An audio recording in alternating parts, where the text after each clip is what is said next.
Vodafone idea का share सोमवार 11 मई को 4 महीने के उच्चतम स्तर पर पहुंच गया। शेयर का भाव 9 जनवरी के बाद की ऊंचाई पर पहुंच चुका है। 13 अप्रैल 2026 के निचले स्तर से यानी कि एक महीना पहले के हिसाब से देखें तो शेयर में 38% से ज्यादा का उछाल देखने को मिल चुका है।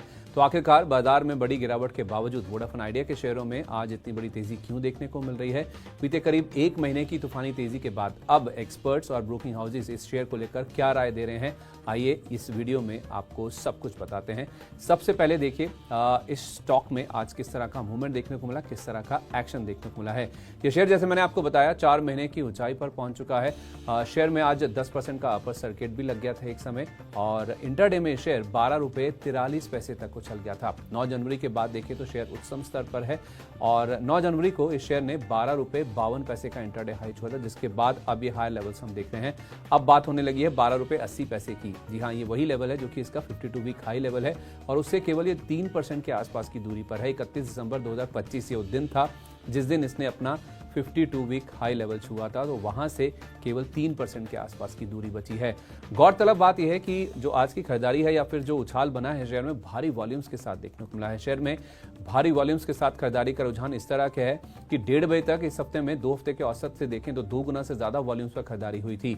1:30 बजे तक केवल एक एक्सचेंज एनएसई की बात करें तो 139 करोड़ शेयरों का कारोबार हो चुका था, जबकि 2 हफ्ते का औसत वॉल्यूम आप देखें तो केवल 63 करोड़ शेयरों के आसपास का है। तो जबरदस्त एक्शन, भारी वॉल्यूम्स के साथ बाइंग इंटरेस्ट बना है और शेयर अपने 52 वीक हाई के बेहद करीब पहुंचता हुआ दिखा है। तो इतनी बड़ी तेजी की, इतने ज्यादा वॉल्यूम्स की वजह क्या है उसको जरा समझ लीजिए। दरअसल इनकी जो पेरेंट कंपनी है जिसे हम वोडाफोन ग्रुप पीएलसी के नाम से जानते हैं, जो कि यूके की कंपनी है, वो इस कंपनी में पूंजी बढ़ाने के ऊपर या फिर इसका जो कैपिटल है उसको मजबूत करने का जो प्रस्ताव है उसके ऊपर कामकाज कर रही है। और उसमें होगा क्या, मीडिया रिपोर्ट्स के हवाले से जो खबरें हैं उसके हिसाब से वोडाफोन ग्रुप पीएलसी का ये प्रस्ताव है जिसमें ये जो यूके की टेलीकॉम कंपनी है उसकी ओर से देखा जाए तो पूंजी डालने के ऊपर विचार किया जा रहा है। हालांकि आपको याद होगा तो एक समय कंपनी ने कहा था, वोडाफोन ग्रुप पीएलसी ने, कि अब वो भारतीय यूनिट में और पैसा नहीं लगाएंगे। तो पैसा नहीं लगाएंगे तो फिर इस कंपनी का जो कैपिटल है उसको कैसे मजबूत किया जाएगा, उसका जो एक तरीका है वो इस तरह से है कि जो वोडाफोन ग्रुप पीएलसी के पास इस कंपनी की हिस्सेदारी है, यानी कि जो इंडियन लिस्टेड कंपनी की हिस्सेदारी है जो कि 19% है, 19% है, उसका कुछ हिस्सा इंडियन कंपनी के पास ट्रांसफर कर दिया जाएगा। अब आप सोच रहे होंगे एक ऐसी कंपनी जिसका खुद का हिस्सा पेरेंट कंपनी होल्ड करती है वो अपनी ही ग्रुप कंपनी को कैसे ट्रांसफर कर देगी, उसके लिए फिर ट्रेजरी में उसको होल्ड किया जाएगा। तो जो भारतीय कंपनी है उसका जो हिस्सा ट्रांसफर किया जाएगा खुद उसी कंपनी का, उसको फिर ट्रेजरी में होल्ड किया जाएगा। तो वोडाफोन ग्रुप पीएलसी के पास जो 19% स्टेक है वो घरेलू कंपनी को ट्रेजरी के रूप में रखने के रूप में ये ट्रांसफर किया जा रहा है।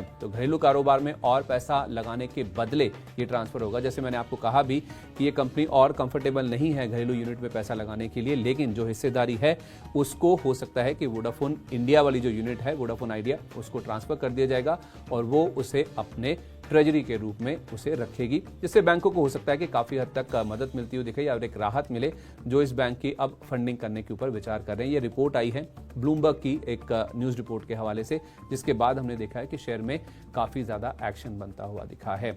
तो अभी ये हिस्सा ट्रांसफर हो क्यों रहा है, आखिर क्यों ये प्रस्ताव पेरेंट कंपनी की ओर से विचार किया जा रहा है? देखिए, एक नई शुरुआत करने की कोशिश कर रही है ये कंपनी।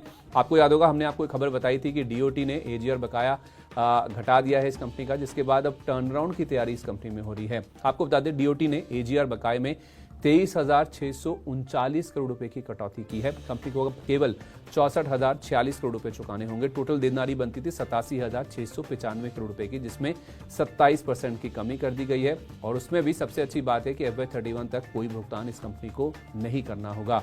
FY32 से लेकर FY35 के दौरान इस कंपनी को हर साल 100 करोड़ रुपए की रकम चुकानी होगी, यानी कि जो एक्चुअल भुगतान है वो FY36 में जाकर शुरू होगा। FY36 से लेकर FY41 तक इस कंपनी को 6 किस्तों में ये रकम चुकानी होगी।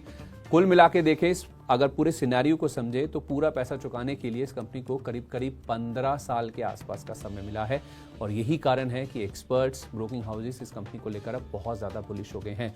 एक सिटी की रिपोर्ट आई है जिसके हिसाब से सिटी का मानना है कि ये जो पूरा कैलकुलेशन मैंने आपको बताया उसके हिसाब से जो 99% बकाया है वो FY36 से FY41 में इसका भुगतान किया जाएगा।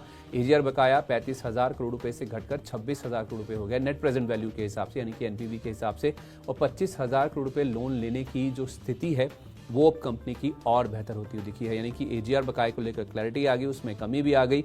अगले 10 साल तक वर्चुअली इनको कोई भुगतान नहीं करना है और 99% पेमेंट इनको FY36 के बाद करना है। तो उस हिसाब से देखा जाए तो अब सिटी का मानना है कि लोन मिलने से इनका जो 3 साल का केपेक्स प्रोग्राम है, जो प्लान है इनका, वो पूरा हो पाएगा। आपको बता दें 3 साल में इस कंपनी को 45,000 करोड़ रुपए का कैपेक्स करना है, जो कि इन्होंने जनवरी 2026 में अनवील किया था। शेयर के लिए लंबी अवधि का जो टारगेट है वो सिटी ने 14 रुपए का दिया है, यानी कि यहां से भी अच्छी खासी अपसाइड इस स्टॉक में बची हुई है।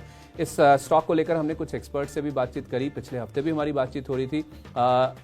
PSD कैपिटल के founder and CEO Pradeep Haldar ji का मानना था कि स्टॉक में बाय की रिकमेंडेशन तो नहीं है, लेकिन हाँ, टेक्निकल बेसिस पे देखा जाए तो स्टॉक 13, 16 और उसके बाद 17 तक भी जाता हुआ दिख सकता है। तो पहले टारगेट के तो बहुत करीब ये स्टॉक आता हुआ दिखा है प्रदीप हल्दर जी के। दूसरी ओर BNK सिक्योरिटीज के हेड ऑफ रिसर्च रचित खंडेलवाल जी से जो हमारी बातचीत हुई थी, उन्होंने 12 रुपए का पहला टारगेट दिया था और 13 रुपए 60 पैसे का दूसरा टारगेट दिया था।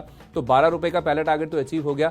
वो मानते हैं कि अगर आप 9 रुपए 60 पैसे का स्टॉप लॉस लगाकर स्टॉक में बने रहें तो 13 रुपए 60 पैसे तक के लेवल्स भी आपको देखने को मिल सकते हैं। हालांकि रिस्क रिवॉर्ड आपको थोड़ा सा चेक करना होगा, लेकिन हाँ, अभी भी स्टॉक में अपसाइड है और ये 13 रुपए 60 पैसे तक जा सकता है। तो बेयर मिनिमम 13 रुपए 60 पैसे, सिटी मानता है 14 रुपए और PSG कैपिटल के founder and CEO Pradeep Haldar ji तो मानते हैं कि स्टॉक 16 और 17 रुपए तक भी जाता हुआ दिख सकता है। यानी कि सोमवार की तूफानी तेजी के बाद भी अब भी इस स्टॉक में अच्छी खासी अपसाइड बची हुई है, ऐसा ब्रोकिंग हाउसेस और एक्सपर्ट्स का मानना है। क्योंकि खबर इस तरह से आई है, अब इनकी जो पेरेंट कंपनी है वोडाफोन ग्रुप PLC, वो भी शायद इसका कैपिटल मजबूत करने के लिए कुछ कदम उठाने के ऊपर विचार कर रही है। तो इस वजह से वोडाफोन आइडिया में आज जबरदस्त एक्शन देखने को मिला है। अब देखना ये होगा कि जो लोन ये लेने वाले हैं बैंकों से, उसका प्रोसेस कितना जल्दी चलता है और वो रकम इनके पास जब आती है और केपेक्स से करते हैं, उससे कंपनी में किस तरह का टर्नअराउंड देखने को मिलता है। तो ये वजह थी जिस वजह से आज वोडाफोन आइडिया में जबरदस्त एक्शन पॉजिटिव साइड पर बनता हुआ दिखा है। ऐसी ही अपने काम की खबरें, बिजनेस जगत से जुड़ी खबरों को देखने के लिए आप बने